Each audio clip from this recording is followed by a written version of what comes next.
Il est 20h, bonsoir à tous, voici les titres de l'actualité de ce vendredi. C'est parti pour les départs en vacances, nous ferons le point sur les routes, dans les gares. La question qui intéresse beaucoup de monde, c'est bien sûr celle de la neige. Et il y en a déjà ce soir, demain une nouvelle vague est attendue. Nous retrouverons nos envoyés spéciaux et avec nous Laurent Romeshko pour les prévisions. Dans l'actualité également cette question, Laurent Gbagbo va-t-il rester sourd à la pression internationale? Aujourd'hui encore, l'Union européenne mais aussi Nicolas Sarkozy ont réclamé son départ. Nous entendrons le président de la République. Nous irons également à Abidjan où la ville était quadrillée par l'armée. La politique et Nicolas Hulot s'interrogent sur sa candidature à la prochaine présidentielle. Ira pas, nos équipes l'ont rencontré. Une décision qui sera forcément suivie de près par la Galaxie Europe Écologie et par Eva Joly en particulier. Le sport avec ce tirage au sort des huitièmes de finale de la Ligue des Champions. Tirage assez difficile pour les clubs français puisque l'OM sera opposé à Manchester United et que l'Olympique lyonnais retrouvera le Real Madrid. À suivre également les deux belles médailles françaises au championnat du monde de natation. Nous reviendrons sur l'acquisition par le musée du Louvre aujourd'hui d'une toile achetée en partie grâce aux dons via Internet de milliers de particuliers. Au total, vous le verrez, 1 million d'euros ont été recueillis et le tableau sera donc bientôt exposé. Et puis à la fin de ce journal, nous retrouverons l'homme de l'année catégorie musique, Mathieu Chédid, alias M, sera avec nous en duplex de Bercy, où il donne ce soir son dernier concert. Comment vit-il ce succès, ses envies et ses projets pour 2011? Rendez-vous tout à l'heure. Voilà pour les titres, merci d'être avec nous. On commence donc par les départs en vacances qui sont ce soir déjà perturbés par des chutes de neige. On va faire le point sur la situation, retrouver nos envoyés spéciaux dans quelques instants. D'abord, une première information, ce sont les 34 départements qui sont de nouveau ce soir en alerte orange. Vous le voyez sur cette carte, la zone concernée. Alors, où en est-on ce soir? Premier tour d'horizon en images avec Karine Comazzi et Héloïse Mallet. Paris, direction Normandie. À 19h, pas trop de bouchons, un peu de flocons. Mais pour éviter la pagaille de la semaine dernière, un arrêté interdit la circulation des camions. Sage précaution, en théorie, car voilà comment ça commence, une pagaille. Exemple ce matin en Lorraine. Les poids lourds comme celui-ci sont censés rester sur le bas-côté. Démonstration. Pourquoi vous êtes reparti? Parce que les autres roulent. Vous voyez bien qu'il y a des trous là sur la route. Et une fois les camions engagés, les policiers ont bien du mal à faire entendre les consignes. Un coup on avance, un coup on n'avance pas. Hein? Il va pourtant falloir de la discipline, car c'est aussi le week-end des départs en vacances. Aux automobilistes de Côte d'Armor, peu habitués à voir autant de neige, on conseille de sagement lever le pied. Prudence et prévoyance. Près de l'autoroute à hauteur de Beaune, la mairie d'une petite commune s'est préparée à accueillir des automobilistes si jamais ils sont bloqués. Nous avons d'ailleurs investi dans quelques lits de camp, nous avons investi également dans des couvertures, etc.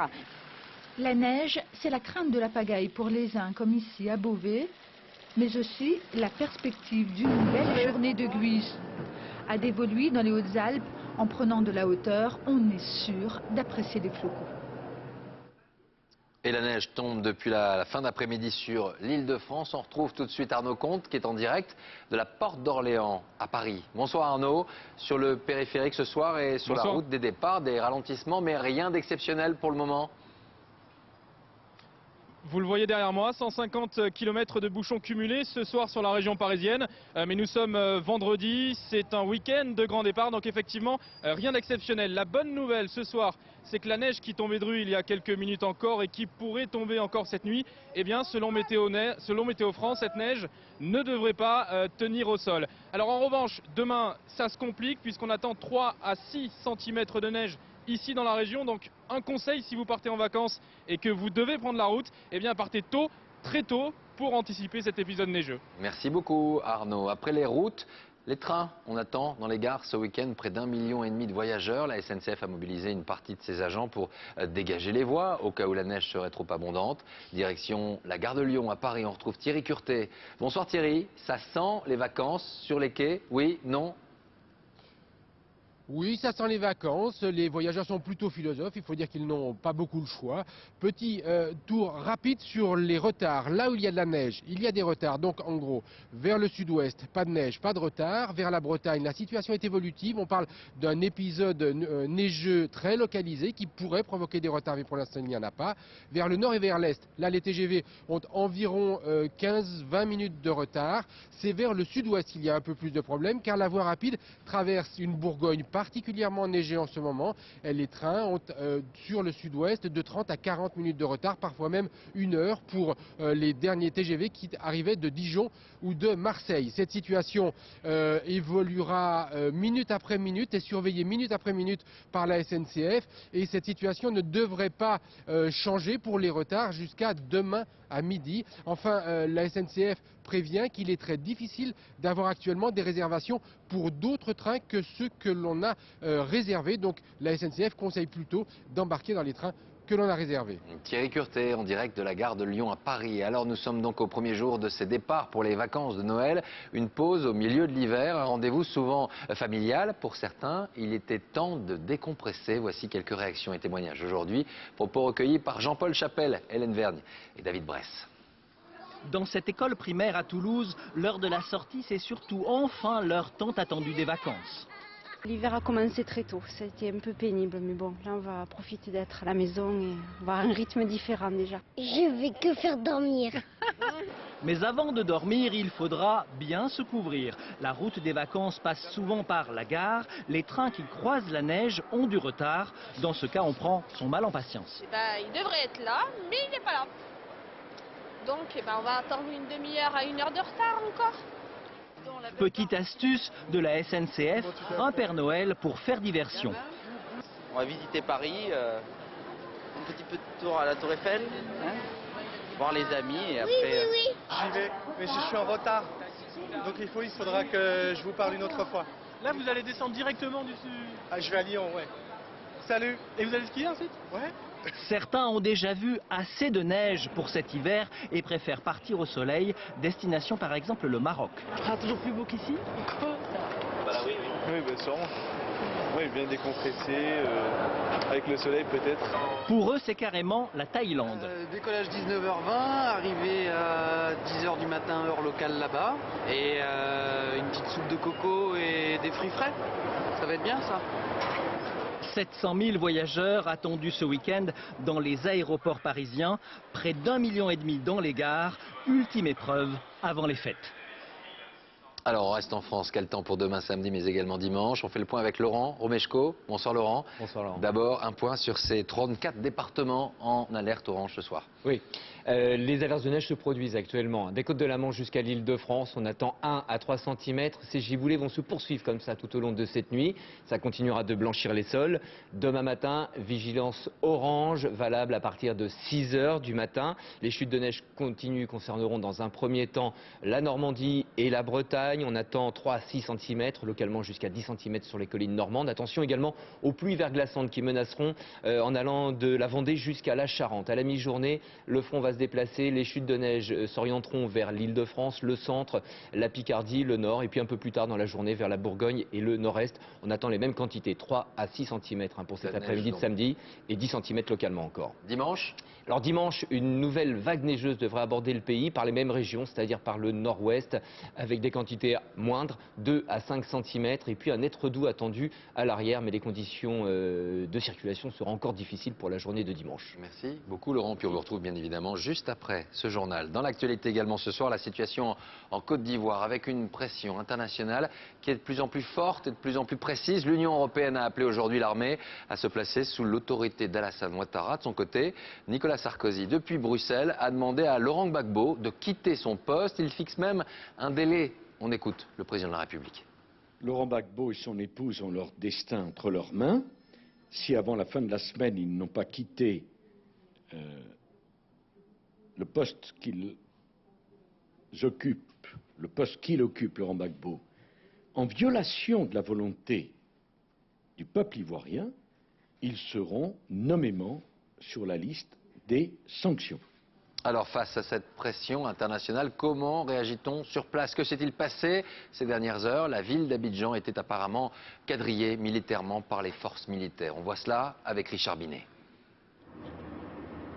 Abobo, l'un des quartiers d'Abidjan favorables à Alassane Ouattara. Des jeunes jettent des pneus et des pierres sur l'autoroute. D'en bas, on entend leurs cris contre Laurent Gbagbo, l'ancien président qui veut garder le pouvoir. On ne veut pas de Gbagbo. Suivent des coups de feu, tout le monde détale. Des tirs de l'armée qui quadrillent la ville. À chaque carrefour, c'est un nouveau barrage.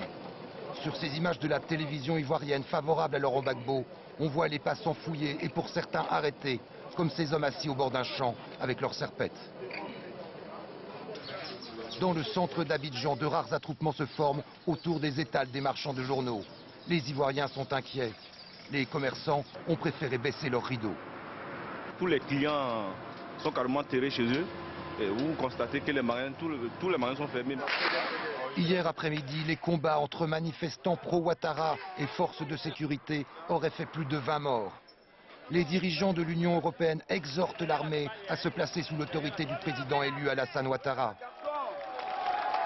Mais Laurent Gbagbo, qui recevait en fin d'après-midi un émissaire de l'Organisation de l'Union africaine, ne semble pas décidé à céder le pouvoir. Et puis autre information ce soir, on a appris cet après-midi qu'un officier de la Légion étrangère a été tué lors d'une opération de reconnaissance en Afghanistan. La victime, Benoît Dupin, avait 34 ans.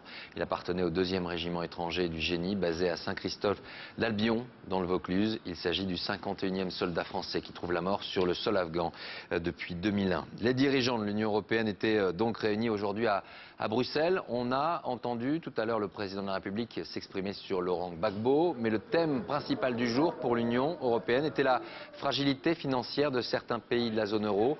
On parle de plus en plus d'un fonds de secours permanent pour gérer ces crises. Alors pour mieux comprendre tout cela, on va prendre la direction de Bruxelles. Bonsoir François Bonnenet. Alors François, d'abord, en quoi consiste ce mécanisme, ce fameux fonds de soutien ? Eh bien, ce mécanisme se résume à un seul mot, solidarité. À l'avenir, si un pays de la zone euro se trouve au bord du gouffre, eh bien, les autres, sous certaines conditions, bien sûr, voleront à son secours. Alors, ça peut paraître évident, mais en fait, c'est nouveau parce que la monnaie européenne était justement bâtie sur la philosophie inverse. Et ce, pour deux raisons. D'abord, pour que chaque État soit responsabilisé. Et puis, il faut bien l'avouer, Laurent, parce que les concepteurs de l'euro n'avaient pas imaginé une crise d'une telle ampleur. François, une question naïve. On a vécu une année dure, très dure sur le plan économique en Europe. Est-ce qu'aujourd'hui on peut envisager que la crise de l'euro sera derrière nous en 2011 ? Alors évidemment, on aimerait pouvoir répondre oui, c'est fini, le nombre record de sommets européens cette année, ainsi que toutes ces réunions ministérielles en urgence ont réussi à éteindre l'incendie. Le problème, c'est que c'est sûrement faux, là encore pour deux raisons. Premièrement, parce que l'Europe a toujours un temps de retard sur les marchés. Et secondo, parce que les inquiétudes demeurent sur l'Irlande, sur la Grèce et même sur l'Espagne. La situation des banques espagnoles est très préoccupante. Leurs clients n'arrivent plus à rembourser leur crédit. Bref, avec la trêve des confiseurs, il y aura sûrement une accalmie dans la tempête. Mais en 2011, un nouveau grain pourrait s'abattre sur l'euro. Merci beaucoup François Bonnenet. La politique, et Nicolas Hulot n'est pas homme à se précipiter dans l'arène politique comme cela. En 2007 déjà, il s'était posé la question, y aller ou pas. Finalement, la présidentielle s'était déroulée sans lui. Alors quand celui-ci annonce hier qu'il s'interroge désormais pour 2012, c'est toute la galaxie Europe Écologie, les Verts, qui tous s'interrogent, même si certains s'enthousiasment. Il faut rappeler que Nicolas Hulot est toujours aussi populaire, avec plus de 80% d'opinion favorable dans le dernier baromètre IFOP Paris Match. Nos équipes l'ont rencontré. Aujourd'hui, reportage Alexandre Carra, Jean-Marie Lecartier et Mathias Barois. Aujourd'hui, Nicolas Hulot n'était toujours candidat à rien. J'ai dit au revoir à tout le monde. Juste hésitant. Difficile sans doute de ne pas penser à 2012 lorsqu'on est la personnalité politique préférée des Français. Si dans les 2-3 mois qui viennent, j'ai pas l'intuition, je l'aurai jamais. Moi, je me dis que les gens dans le carrefour de complexité aujourd'hui qui rêvent d'être au pouvoir, soit ils sont très courageux, ce qui est probablement arrivé, ou alors ils sont totalement inconscients, quoi. Emblème de l'écologie médiatique, Nicolas Hulot s'est bien gardé jusqu'alors de prendre la carte d'un parti. Lorsqu'il joue les parrains d'Europe Écologie Les Verts, c'est en ami. Un ami qui dérange, Pour les écologistes, il y a déjà une candidate nommée Eva Joly. On ne peut pas tout à la fois dire j'ai les réponses à la planète et dire si c'est pas moi et si vous ne me soutenez pas immédiatement, je ne viens pas. Donc nous, et je le dis très tranquillement, Europe Écologie Les Verts n'attendent pas le sauveur suprême. D'autant que Nicolas Hulot est un récidiviste. Déjà en 2007, il avait mis un pied dans la campagne présidentielle. Un lobbying intense et efficace. Au final, les principaux candidats avaient signé son pacte écologique. Il est utile à l'écologie comme force de pression en n'étant pas candidat et en obligeant les autres politiques, ceux qui seront réellement candidats, à prendre des positions avancées sur les thèmes de l'environnement. Coup de bluff ou véritable réflexion, les hésitations de M. Hulot risquent de diviser encore un peu plus Europe Écologie Les Verts. Et puis en bref, sachez que le ministre de l'Intérieur, Brice Hortefeux, a été condamné ce vendredi à 1 € de dommages et intérêts pour atteinte à la présomption d'innocence de David Sena, ancien conseiller de Michèle Alliot-Marie, alors qu'elle était garde des Sceaux et soupçonnée d'être à l'origine de fuites dans la presse concernant les dossiers Bettencourt. Ce verdict, maintenant, il a été rendu ce soir à Créteil et il concerne une partie du gang des barbares qui comparaissait en appel devant la cour d'assises des mineurs du Val-de-Marne. Tous poursuivis pour avoir enlevé et séquestré le jeune Ilan Halimi en 2006. Bonsoir Dominique Verdaillan, vous êtes en direct de Créteil. Alors Dominique, Youssouf Fofana, qui était reconnu comme l'assassin d'Ilan Halimi, n'avait pas fait appel de sa condamnation. Que faut-il retenir de ce verdict en appel ce soir ? Eh bien, écoutez, sur les 17 accusés, 7 voient leur peine légèrement augmenter de 1 à 3 ans. Ça concerne principalement les geôliers d'Ilan Halimi. Mais vous vous souvenez que ce premier verdict s'était surtout focalisé sur la condamnation de celle qui avait servi d'appât, une peine jugée beaucoup trop légère par l'avocat de la famille Halimi. Eh bien, cette peine de 9 ans est confirmée ici en appel à Créteil, ce qui veut dire que cette jeune fille est donc libérable courant année 2011. Alors, pour un certain nombre d'avocats de la défense, cela prouve que ce procès n'a servi à rien. Un procès en appel qui a eu lieu après justement l'appel interjeté à la demande de Michèle Alliot-Marie qui était à l'époque garde des Sceaux. En revanche, la compagne d'Ilan Halimi me disait tout à l'heure que ce second procès, contrairement au premier, lui avait permis d'obtenir certaines réponses. Merci Dominique Verdaillan. Justice toujours avec le procès aujourd'hui à Bobigny d'une marchande de sommeil, une femme qui avait logé dans un appartement, 3 familles dans des conditions indignes. Les faits s'étaient déroulés à Clichy-sous-Bois. C'est Frédéric Crottard et Alexandre Moncaillot qui ont suivi ce procès pour nous. Une audience de la misère ordinaire. En décembre dernier, cette aide-soignante, ici de dos, avait acheté aux enchères un appartement à Clichy-sous-Bois, à la cité du Chêne-Pointu, une des copropriétés les plus endettées de la région parisienne. Nous l'avions filmé il y a 6 mois. Des parties communes dans un état déplorable. Pas d'entretien, ascenseur souvent en panne et certains appartements en état d'insalubrité. Installation électrique défaillante, fuite d'eau et absence de chauffage. Regarde ça. Tous les jours, bébé est malade parce que les fèvres à rentrer. Regarde ça. 420 €, c'est le loyer mensuel pour un couple avec un enfant. Et dans cet appartement, 3 familles cohabitaient. Total des revenus récupérés chaque fin de mois, 1 540 €. On prend l'argent, c'est le prix de la crasse, on est des loueurs de crasse, des loueurs d'insalubrité, le prix de la honte, les loyers de la honte. Pour l'accusation, les locataires, pour la plupart sans papier, n'auraient pas eu d'autre choix que de payer. Quant à la propriétaire, elle aurait hérité d'une pratique mise sur pied par un marchand de sommeil, actuellement en fuite. Elle s'est retrouvée devant une situation de fait qui est un système qui existe, semble-t-il, mais qui existait avant elle, puisque j'ai cru comprendre à l'audience qu'on poursuivait le précédent propriétaire, qui lui a beaucoup plus d'appartements que ma cliente qui n'en a qu'un, je vous rappelle, dans cette situation, mais qui lui a disparu subitement à l'étranger. L'aide-soignante voulait faire un bon investissement. Elle se voit infliger 6 mois de prison avec sursis et 6 000 € d'amende. Quant aux locataires, ils occupent toujours l'appartement.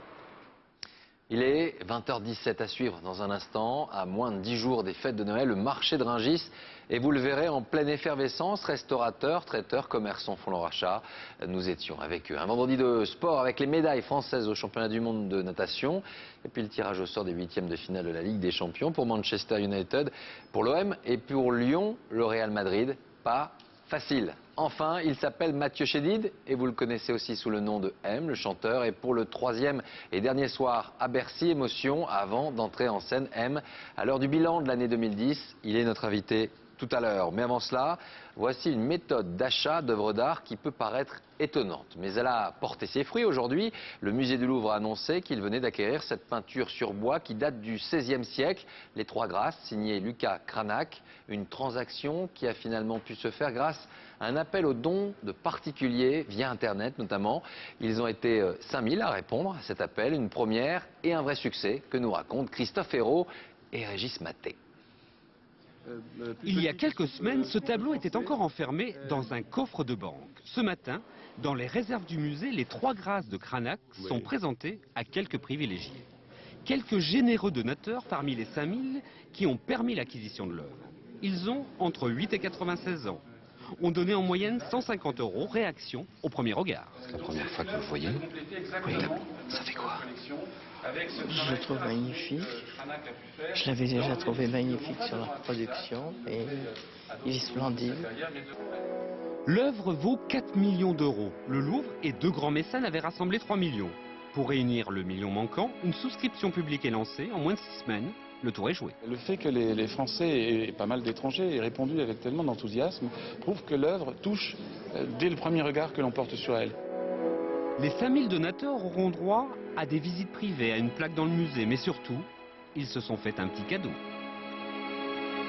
C'est vrai que de se dire quelque part qu'il y a un petit coup de pinceau du peintre qui nous appartient, c'est très agréable. Vous avez l'impression que le tableau vous appartient un tout petit peu? Un tout petit peu. Hein. C'est très touchant d'être parmi les premiers à voir ce tableau qui avait un peu disparu de la circulation.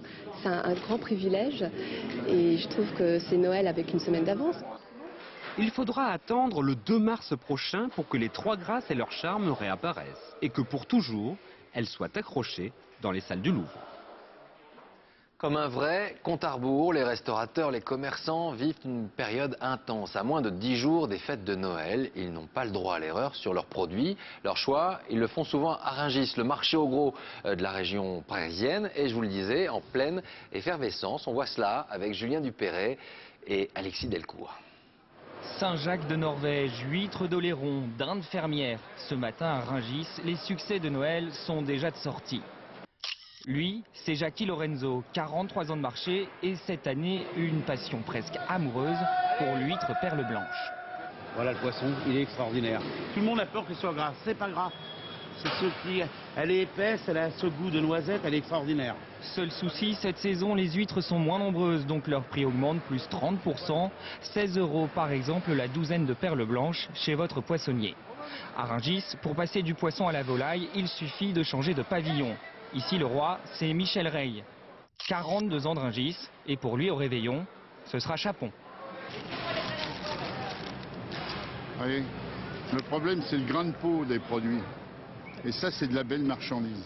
C'est pas gras, c'est dodu. Ça va gonfler à la cuisson, et ça, au niveau de la saveur, ce sera exceptionnel. Comptez à partir de 12 € le kilo. On va regrouper les colis. Okay, pas de problème de stock. Les chapons que vous voyez là sont bien ceux que vous dégusterez. On a des produits qui ont des dates assez longues, donc qui maintenant couvrent Noël sans problème, quoi. Et dès les arrivages de la semaine prochaine, on pourra à la fois couvrir les dates de Noël et de Nouvel An. Impossible de quitter Rungis sans passer voir la fromagère.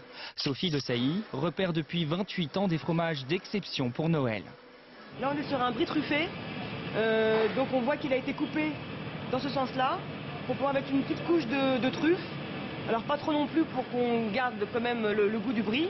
Certes, le brie truffé ne s'offrira pas à vous à moins de 45 € le kilo. Mais paraît-il qu'une fois goûté, ces fromages vous font vite oublier votre porte-monnaie. Et comme promis, on ouvre ce soir une page musique avec celui qui était certainement l'homme de l'année dans son domaine. Mathieu Chédid a vendu 300 000 exemplaires de son album et il a traversé la France, rencontré près de 700 000 spectateurs. Et ce soir, il clôt son 3e et dernier concert à Bercy. D'abord, bonsoir Mathieu Chédid, bonsoir M, merci de nous accueillir dans les coulisses ce soir. On ne sait jamais vraiment à qui on dit bonsoir finalement, c'est aussi ça la magie de M. Oui, bah c'est surtout l'idée que tout ça est un grand jeu et qu'il ne faut pas trop se prendre au sérieux. Et ça me rappelle surtout, voilà, c'est l'idée initiale de ma musique, c'est que je fais ça pour d'abord m'évader un peu et pour me retrouver moi-même. Voilà, donc tout ça est un peu contradictoire, mais j'ai la chance de le partager avec les gens que j'aime et puis de vivre un rêve éveillé, donc c'est assez magnifique. Alors il y a toujours une émotion particulière à l'idée de clore une série de concerts comme ce soir? j'essaye de pas trop y penser, mais c'est vrai que ça monte en moi, même quand j'ai présenté Sean Lennon et Charlotte, le groupe The Ghost en première partie, j'avais une émotion particulière qui m'est montée, parce que voilà, c'est vrai que c'est tout un voyage, et puis là on arrive au climax, à l'apothéose, et c'est très émouvant, c'est vrai. Alors Mathieu, on va revenir sur cette incroyable année de succès pour M et Mathieu Chédid, Cohabitation, qui a su séduire le public. On se retrouve juste après M, vu par Abdel Mostefa et Dominique Bonnet. A tout de suite.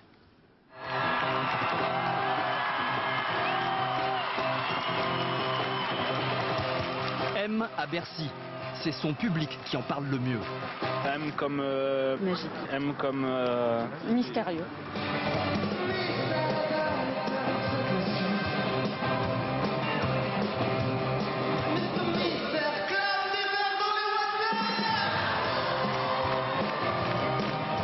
Comme un peu un savant fou, quoi. Et là, il enflamme tout un stade comme ça. En sprint dans les travées de Bercy. La fin d'un marathon commencé à l'automne 2009. Une tournée d'une centaine de dates à travers la France, faite de rituels d'avant-concert.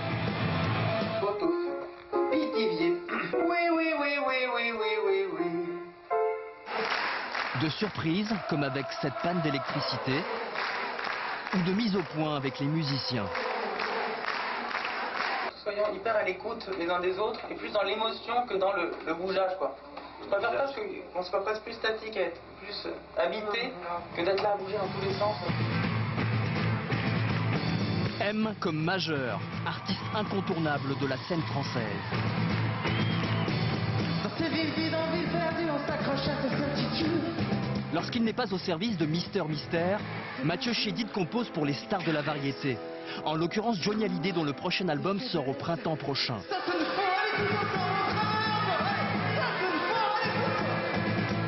Même dans l'ombre, M fait parler de lui.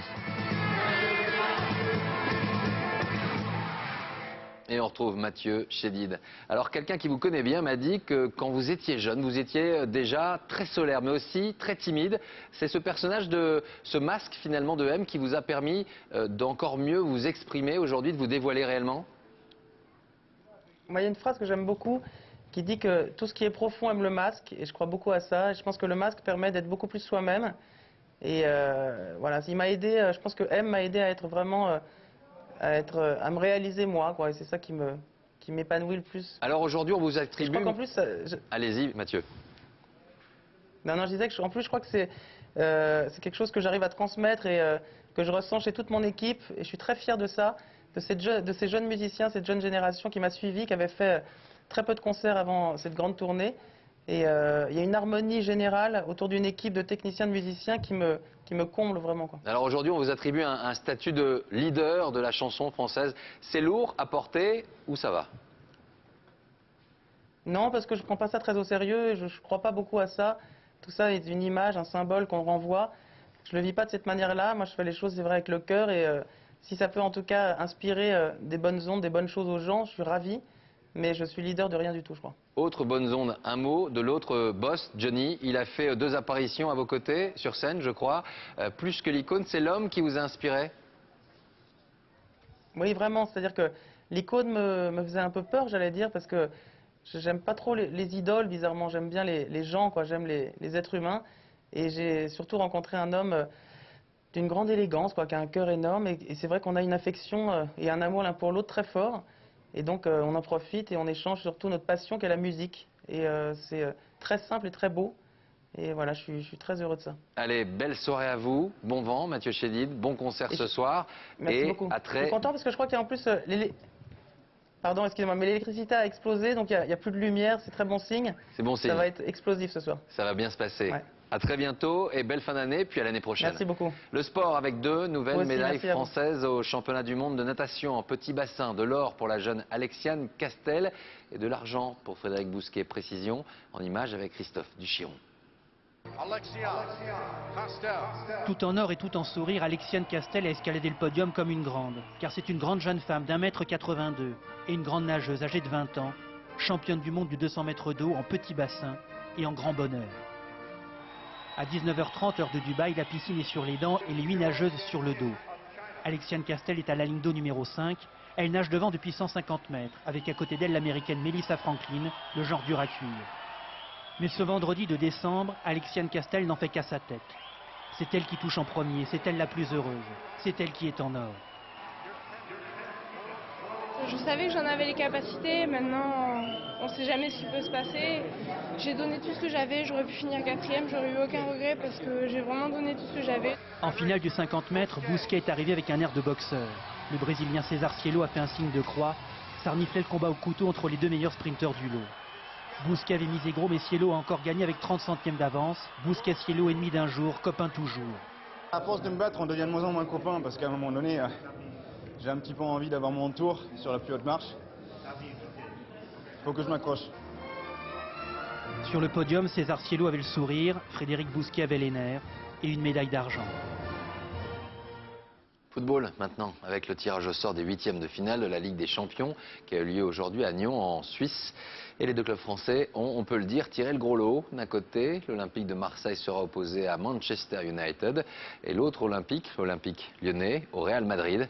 Deux affiches magnifiques mais aussi délicates. Grégory Naboulé.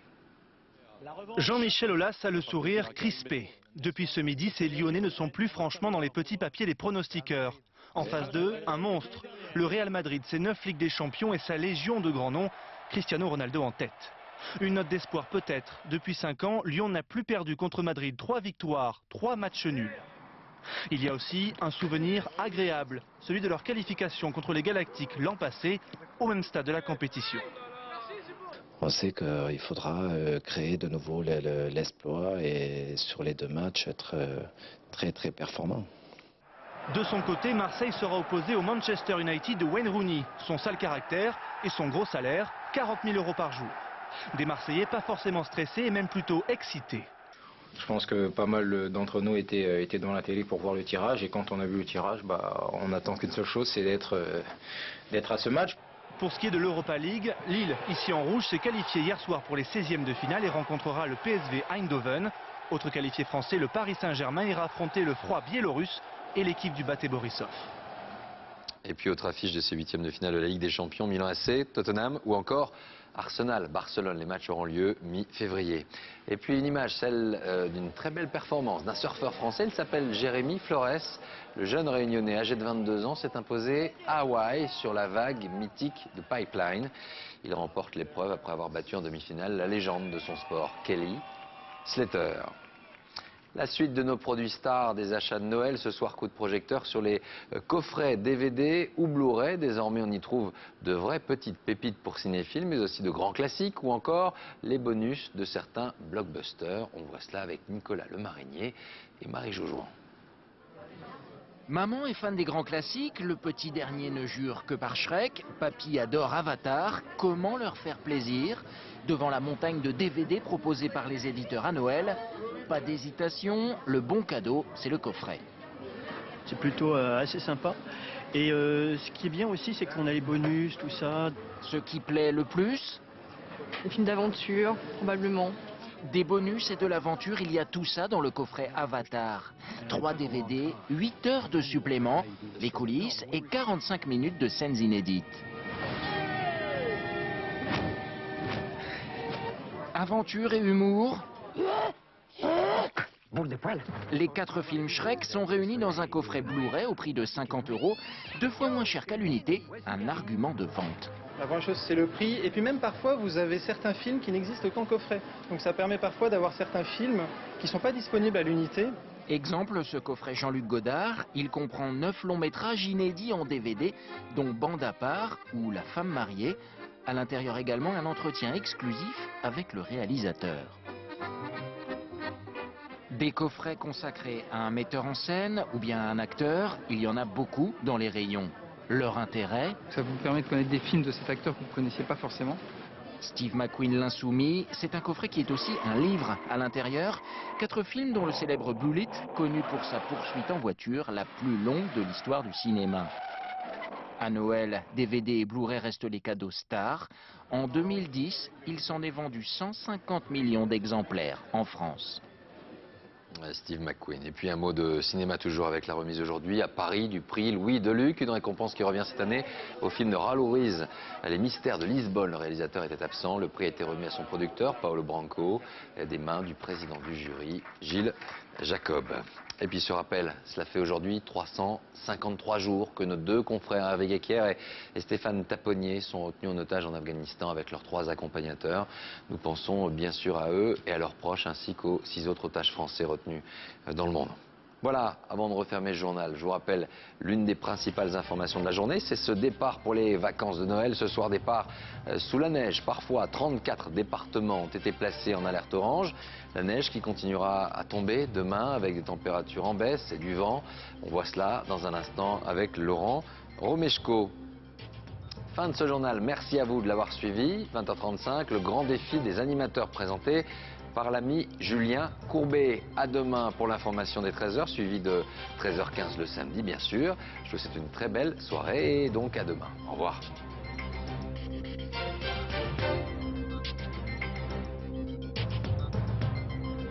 L'info en continu, c'est aussi sur France2.fr.